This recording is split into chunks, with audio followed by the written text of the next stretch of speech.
to a new episode of Ernestly Speaking with your host, Ernest Owens.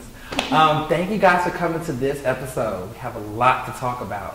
Definitely excited.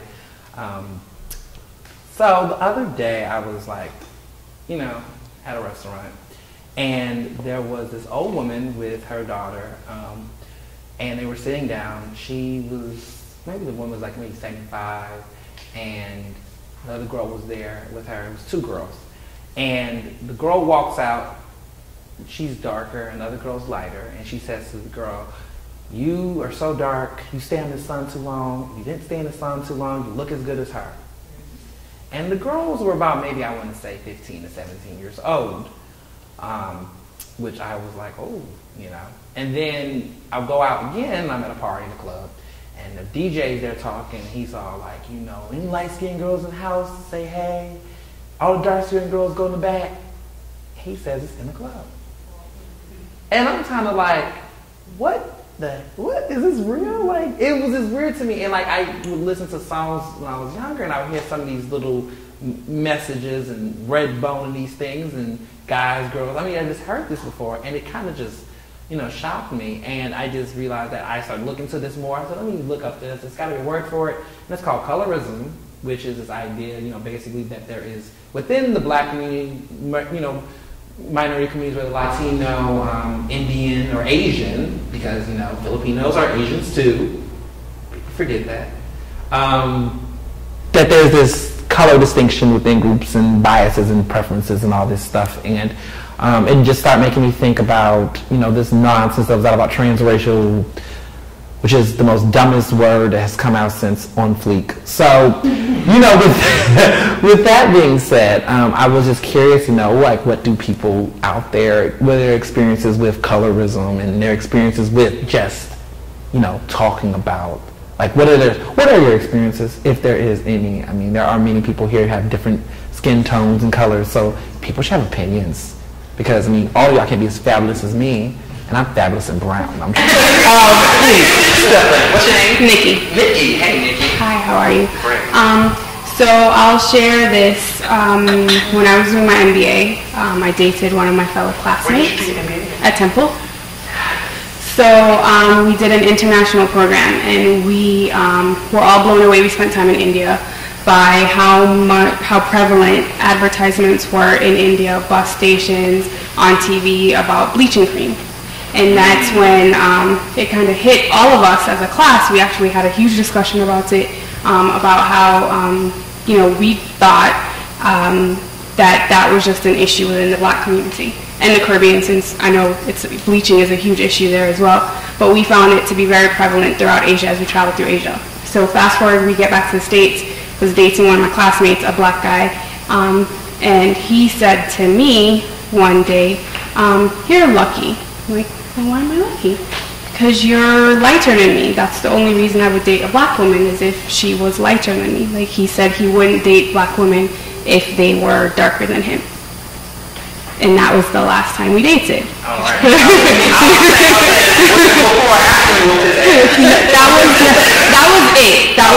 That was it. But yeah, it was just very interesting to me because he also had predominantly white friends. A lot of the things we did when we were traveling throughout Asia, he's like, we need to do this to impress our white friends. I'm like, what? And he was black? Yes. Yes. Did you know he was black? He knew he was black. His mom is black. His daddy's black. His grandmama's black. Everyone's black. But everything to him was, he would make these comments here and there. And like you're hiking a mountain, you're not thinking twice. He's like, oh, these pictures are going to be great. All my white friends will be impressed. He must have been really dark then. So. Not that that's a bad thing. I like chocolate myself. I don't really discriminate when it comes to my shades of brown. 50 shades of black. I think it's interesting because it'd be weird how a shade can make a big difference, which is weird. Because if you just want a white girl, just get a white girl. Like, it don't have to be the shades and. It's weird, like we just had like a makeup. You ever see, well, women see this, like those makeup shades, or they have the colors. So like I was in theater and my color was olive sable. If you know what that is, you're the color, So I told them, like, oh, you black? So I'm not black, I'm olive sable. I just like that. That just sounds good. I was like, I don't know what sable is and olive. I don't know the difference, but that was my shade in theater. That was the color shade they would give me. And so some girls, they would just have all the black girls wearing mocha. And I'm like, that's not their color. Like, can y'all get the Queen Latifah collection here for these girls doing theater? But it was an issue, even there with makeup and stuff. And it's interesting that, you know, for you, it was the idea of like he was so adamant on trying to impress his white friends. That's just weird. He was probably insecure. Very insecure of himself. Yeah, that tends to be the case. And then it's funny because I never really know girls who, it's weird because this personality has been associated with like skin color, you know, like there's this new light skin versus dark skin thing with the boys, you know, the Chris Browns versus the Meek Mills. Like, it is a difference between the personalities, and then sometimes they blame it on their light skin color, because they're like, oh, you know, don't be mad because of my feelings, I'm light skin. Like, no, you're just an asshole. And that's a universal color. You can be white and be an asshole too. I don't understand what that has to do. You can be dark skin and be an asshole, you know. It doesn't make a difference, but some people feel like their skin color justifies their behaviors. Oh, don't mind Drake. He's light skin. He has light skin issues. I'm like, there's no such thing as light skin issues. But, well, let me stop. I'm not going to feed into that. This is not that type of show. But people do buy into that, and some people use it to their advantage. And I've seen girls, when I went to Penn, there was girls who would say things like, oh, she just hating on me because I'm light skinned. No, she's not hating on you at all. No one's hating on you. Stop using the word hating every time someone says something about you that you don't like. She just hating because I'm light skinned. They hate on me because I'm light skinned. No, they're not. They're not pressed, girl. They're not pressed. They're not pressed. Not with that hair. No. Let me stop. I'm not. See, colorism and hairism. See, let me stop. I'm just saying. Some people get rude, so you get rude back. People do that. You know, some people will come for you and you have to come back. This, you know, it don't really happen to boys, the whole color thing. Unless you get into like the vanity point. Like in the gay community, from my experiences, some boys will be simply like, oh, I want light skin only. I'm looking like, wow, you dark as shit. How you gonna tell me you want light skin? Be light skinned boys only. Light skin this, light skin that. Oh, light skinned boys got, you know, better features. What features? What features? His hair nappy just as mine. It might be a little brown hues in it, but it's no different.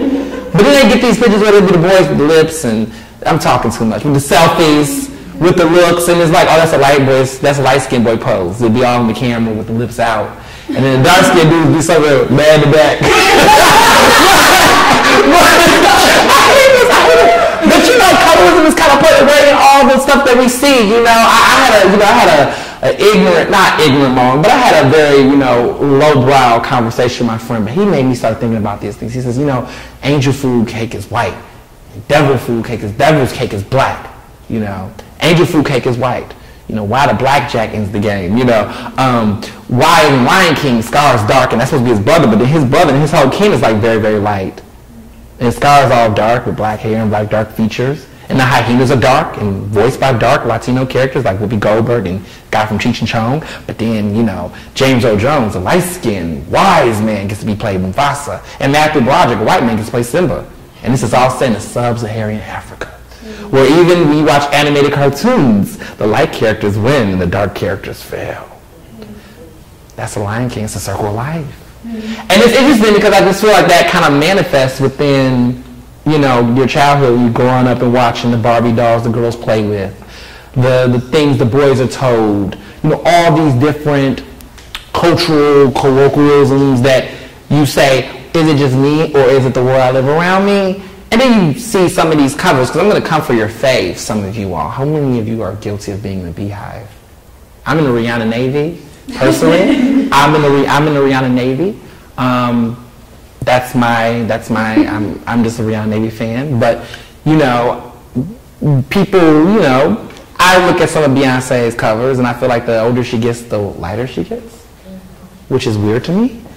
And then her hair gets blonder. And I'm just like, how does that happen? You know, you're supposed to age with gray hair, not blonde hair. Especially in your 30s. It's weird to me. I mean, is this just me? Am I not noticing something that you don't notice? I mean, come on, that 4 cover. Y'all know 4. Y'all saw the 4 cover. I was like, oh, the only thing black in the 5th cover was the background. Because she wasn't on that cover at all. But, you know, you look at the posters and you look at the posters, but then her name was Pink, whatever. But then you look at the posters and you see all this stuff, and then you look at those images and people lighting themselves for those covers. That's on purpose. I think so. People keep blaming the media. Oh, it's a L'Oreal. They did bad hyper stuff to me. They messed up my photo. I'm looking like, you saw it, because celebrities got control like that. Beyonce got control over, how her images get put in the media and stuff. She got approval on how her cover with the final image of the poster look like. If you could be able to look at that poster, you could be like, this ain't me, next. Send it right back. This ain't me, send it back. The fact that you approved on that means that you wanted that look. And there's no surprise that when you look at the spectrum of the women, we're not talking about men yet, but we look at the women who succeed in these music careers, it seems like the hue spectrum and wealth spectrum goes that way. You look at, I think the best example for me was at the Grammys about a couple of years ago when you got India.Arie versus Alicia Keys. India.Arie had the most nominations that night. Very nice, but who had the most Grammys that night? And who had no Grammys that night? India.Arie had no Grammys. No Grammys. Alicia Keys, 5. I think the music, they're both talented. She could get one. What was the difference between the music and the look? Both was, doing the braids and the dreads. I mean, I think Alicia Keys was very authentic as an artist. When she was not like she was trying to be a poppy sellout like some artists. But she tried to, she was authentic. But again, I think part of it was because she was lighter and other girls not. And I think that played a role in how voters look at it. I think that plays a role in mainstream because they both had great albums. They both sold when albums were going platinum like that. They both had it. So I think that's even interesting. And if you even look at, even with male artists, I feel like in hip-hop, it's kind of gotten like that, where people was making the conversation between someone like J. Cole versus a Wale. What happens in those cases? And then you have those bumps and those hiccups along the way. But I think that people, assert darkness and blackness with the same sense of, taboo that is eluded. A light-skinned guy wants to speak. Come up. Tell us your tales. Come to the audience. I'm talking about myself. Oh, okay. I'm a huge Beyonce Beehive fan. Oh, go ahead. But what I will say is, going back to what you said before about the older she gets, the lighter she gets. Yes. Also, the thinner her nose, the thinner her lips. She's gotten a little bit thinner overall. Yeah. She's progressively looking more and more like a white woman, so to speak. Yeah. So then when she had Blue Ivy, people thought, well, because she's so light that she would end up looking more like her mother. And then when she was born, and then she got a little bit older, you saw her wilder hair, and she had her father's lips, and she had a wider nose, and there was this whoa, why does she look like this? So there was that sort of thing that you get to remember that that's not what her mother at the end of the day is still black. And there's just even if you look at her family, there's just that weird light skin versus dark skin thing. So, yeah, definitely. And then when they make the comparisons between, Northwest and Blue Ivy, I'm just like, these are babies, leave them alone. No beef when they turn 18 and they get they money and they shine. Oh, we'll wait for that beef then, because it's coming. Oh, it's coming. I can't wait for it. I can't wait for the daddies to be fighting too. They'll all be fighting. Big, huge family affair. We already know who's going to win that. But, it's just interesting because that's coming. But not now. They don't even know each other. They can't even talk to each other. But they'll pit them against each other simply because the media stuff. And they'll say, well, and then what's interesting when you talk to the people who want to do it, the ignorant stuff these guys will say. I've heard black men, not in this room, thank God, but will say things like, oh, I can't wait to get me. I can't get me a black woman because my baby gonna have nice hair. Really? Really? You really feel that way? I've heard people say that. And then I'm like, well, what's wrong with your hair? You don't like your hair? I mean, after all that, Murphy's pomade that you have used, and that, Murphy's, you know that. Who doesn't know that? You seen that? Murray's. I don't use it as much, but you know what I'm talking about. It's so nice, it's so affordable, and you can use it for everything. Ashy arms, elbows, hair. It's thick. Sometimes they say you can put some water with it. But anyway, you know what I'm saying. I care about those things. So there's a nice black. There's not that many black-owned hair products out there that last that long. Okay, some sell out, some companies like Carol's daughter. But anyway, like I said. There is those products, but it's you don't like your hair, you don't like your features, but then you get a child primarily because you think you're breeding this child that's going to have these features and things like that. They just say that kind of stuff. It's so problematic. I'm going to take it here. That's you first. Okay. A lot of that comes from childhood too, because like I remember growing up, my mom would put relaxers in my hair and say stuff like, "Oh, I need your hair to look good," like it wasn't good the way it was naturally, and also bleaching cream. Like she would use bleaching cream on us, so like, you know, if you grew up like that, you're looking at commercials and all you see is little light-skinned girls with the long, straight ponytails on the commercials, and you look and you're like, yeah, well, you know, I don't see anybody looks like me on the commercials. Or videos now, like a lot of the videos, well, even now videos don't even act like girls, period. No. It's all, you know, some mix or something. Yeah. Videos. But growing up, it was just the light-skinned girls in the music videos and stuff like that. So, I mean, it has an effect on you. Yeah. Did you have something you want to say? I just want to say before I get to this, so about bleaching, I never knew about bleaching soap, but did you ever hear of this thing called black soap? Have y'all heard of that? Yeah. Black soap?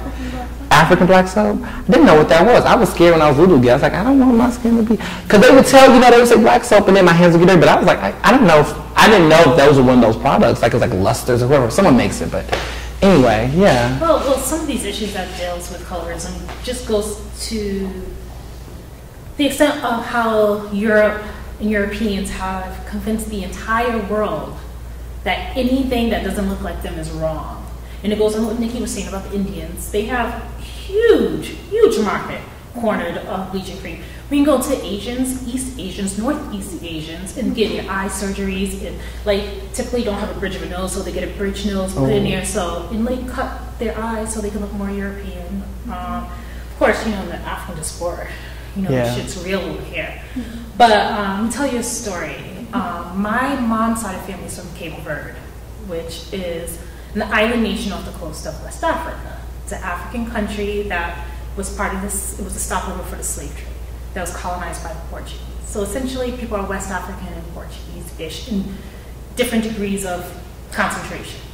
My mom's mom, one day in the kitchen, you know, was doing something, we was running late, something like that. I was like, you know how we black people are, right? She snapped around, I am not black. What you mean? You don't see this? You must be blind. And Cape typically, like, they have that ambiguous look. Oh, okay. Like, you can't tell, they just ambiguous, for the most part. You know, some of them are, you know, dark and, you know, but for the most part, my grandmother is more in that type of color skin. Yeah. But she black. But she was like, I am not black. I was like, what do you mean? She was like, don't ever call me black. I am not black. You are not black. This family is not black. We're Portuguese. And I sat there stunned, and it's like I'm 16 years old, but it's like I can't really actually argue with my grandma.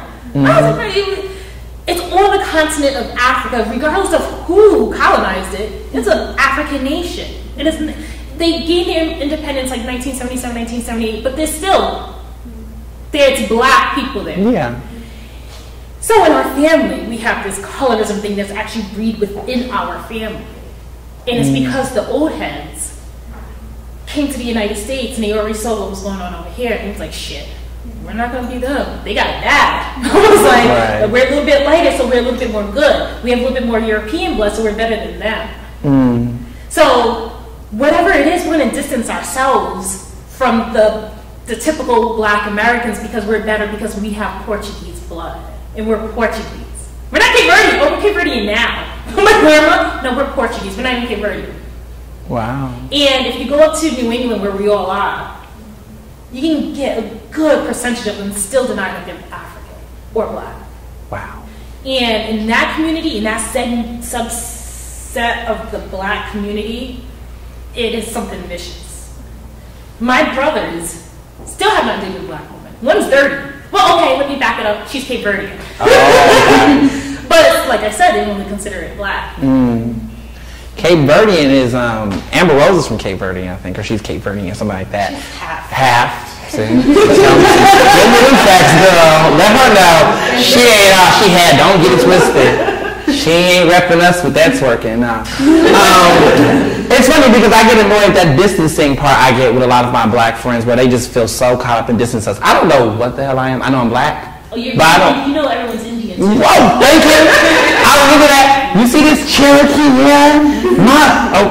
There's a Arapaho and all. They just go into all these tribes and, Beyonce's not black, she's Creole, excuse me. They get into these sectors where they distance themselves from blackness altogether. Oh, I have Cherokee, I have European, I have French, I have Dutch. I'm like, we all got a little of everything in us. And if you're not 100% Wesley Snipes black, somebody in the field was messing with somebody. And that's just how it is. But do you have to feel the need to claim that? Do you really got to tell somebody, well, it was this one time, this white man and my grandmother back in 1876. Okay. That has nothing to do with you. If you don't I just feel like if you don't privilege from your whiteness, then it does not matter. I'm just going to keep it frank. It does not matter. Oh, I have European, but you still got to get in the back of the bus, though. But you still can't stop the twist with me, and you probably got more white in me than I have. But they do that. I don't think it matters. They feel like that's a trump card in conversations. Well, my family, I have Dutch and French and this and German. I'm like, I can't see it. And you tell nobody else, young white man, you don't tell this girl got Dutch, she can be related to you. He's like, they will distance you too. It does not save you. It does not mean a goddamn thing. But that's my opinion. Any experiences over here? Anybody? You? Yeah? Got some Dutch or French you want to tell us about? Well, I have two different experiences. Oh, yes. So the earliest experience is I'm white skinned, and then my brother, same mother, same father.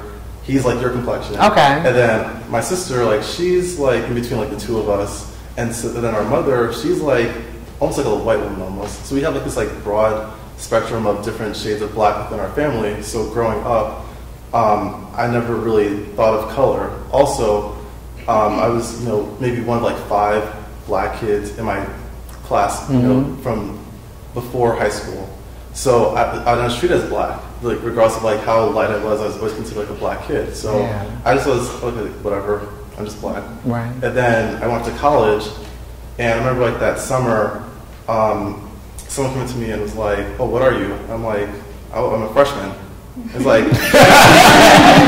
they're like, "No, what are you?" I was like, "Oh, I'm black." And then it's like, "No, what are you?" I'm like, I'm just black." And then they're like, "Really? You're not Dominican? You're not mixed with something? You have really eyes?" I was like, "No, I'm just, from what I know about, I'm just black." And so, just black. Yeah. Then I had this best friend. He was Dominican. He was actually the same shade as me, actually a little bit darker actually, but he always made it a thing to distinguish himself as being Dominican. Being together, people think that we were cousins or something. But then the second there was anyone Spanish within the area, he would immediately start speaking Spanish and distancing himself from any of the light-skinned blacks, or just the blacks in general. So I just had those two different experiences. Colorism really wasn't. I really didn't pick up on it until college. Yeah. And so that's. I wasn't raised on it, but it's just funny how it kind of manifests itself later on in life. Oh wow! Yeah. Wow. Yes. Come meet us here. Great conversation about colorism. So he went from custard to olive sable real quick. For those who know makeup, come to the audience. Hi. What's your name? Steffi. Hi, Steffi. Hi. Welcome to the show. Are you holding that? Oh, yeah, you can hold it. Thank you. Yeah. Hi. So, as a Hispanic woman, there's a lot of mixed blood in me, I guess. Mm-hmm. My grandfather's black. My mother is biracial. Her sister is biracial, clearly.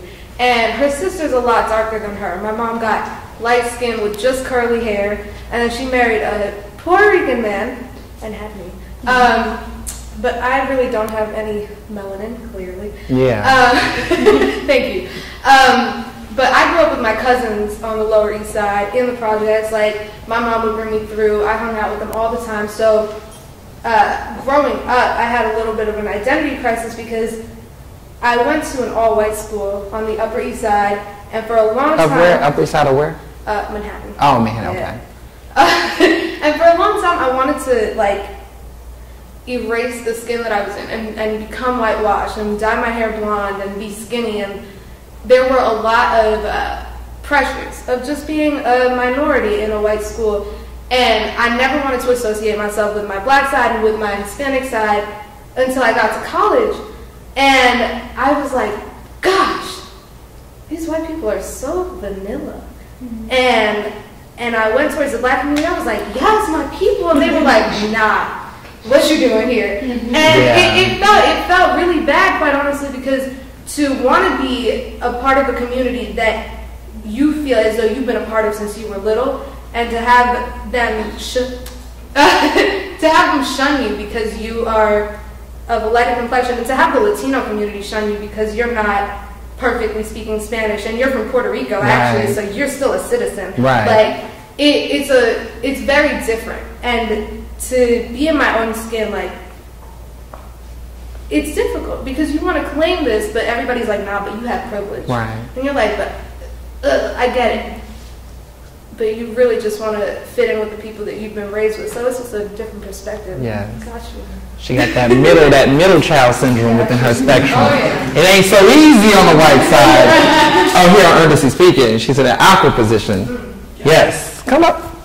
What's your name? Joel Cornell. Joe Cornell. You from Ivy too? No, I went to Howard. Oh. The real one. Oh, hey. So tell us about that all-black experience. It's a wonderful thing, that's for sure. But my question I bet it was. My question is actually for this guy's there. What do you guys think about like this transracial identity thing, like the whole Rachel Gillizel? What you said? Transracial identity. I never heard of that. It's not a thing. It doesn't exist. It doesn't exist. It doesn't exist. I'm not hearing it. You're not using it. You're not hijacking that nonsense. There's no such thing of it. It's called a woman who just wanted to profit off of someone else's identity, and you're just, it's not happening. It's just not happening. Can I say one thing about that? Sure. All right. Come here. Yes. You could be the best representative to explain it. Yeah. So, you know, my family is very colorful too. So I have two adopted little brothers who are both Asian from Kazakhstan. And so if we have our Puerto Rican family and we're eating rice and beans, like, those little boys are not like, yeah, we're Asian. Like, we can't be eating with you. Like, we don't identify. We don't speak Spanish. Like, so for them, I mean, I don't believe in that shit. Like, you put on a weave and you're like, oh, natural. Like, get the fuck out of here. It wasn't no weave, it was a wig. Shit. Just saying, no one laced that for her. No one laced that for her. She didn't get it, really. No one laced it for her. So, yeah. But for my little brothers, I feel like I feel like trans ethnicity or trans race, transcultural, exactly, extends in those kinds of situations, but not when you just want to renounce your race and become a part of something that's cool for you, or something that you see being so mainstream that you want to be a part of that culture. Hold on. No, it's fine. Go ahead. So, for example, Kim Kardashian. In middle school, I low-key idolized her because she was the first curvy, light-skinned woman I'd ever seen.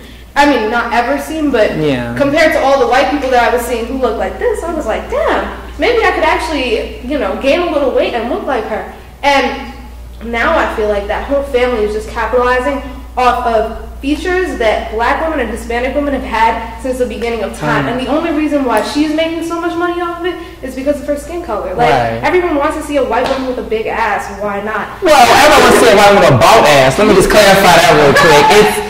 It's bald. Someone paid for it. I'm not judging what people do with their body. They pay for plastic surgery. I'm just saying that those features are bald. But it's not about who it is on where they're sitting. It's about who has it, who pays for it, who does it. You know, and that's what it's about. I mean, it's not necessarily so much of an idea. It's the idea of the skin color. Because at the end of the day, you take the same features. You know, you play those games where you can match faces and, you know, like Sims.